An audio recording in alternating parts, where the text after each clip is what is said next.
Thanks for joining us at 6. It was a gut-wrenching day today in the Adam Fravel murder trial. Today, we, along with the jury, learned new information about how Maddi Kingsbury died. Lou Ragoose was in the courtroom in Blue Earth County and shares what was said. Today's testimony centered on Maddi Kingsbury's death, and it was as difficult as you could imagine for the jury as they saw graphic photos in court.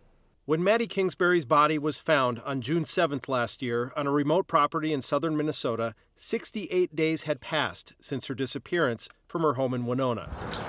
Medical examiner Dr. Ross Zumwalt testified that her body's decomposition made the autopsy difficult.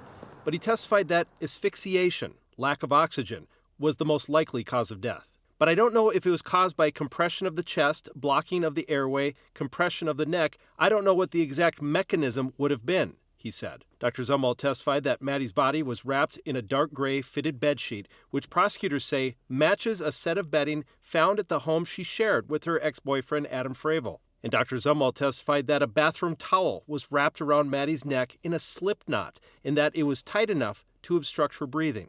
Prosecutors made sure Dr. Zumwalt testified that there would likely be no blood if that was the case, as police found none in the couple's home. Other witnesses have testified that Fravel stood to benefit financially from Maddi's death because her children would receive a $170,000 death benefit. And others testified that Fravel was nearly completely financially dependent on Maddi and that she was looking for a new place to live. In cross-examination, Fravel's attorney attempted to cast doubt on the certainty of the medical examiner's findings, noting that the towel was not centered around Maddi's neck, but rather wrapped around her entire face and neck.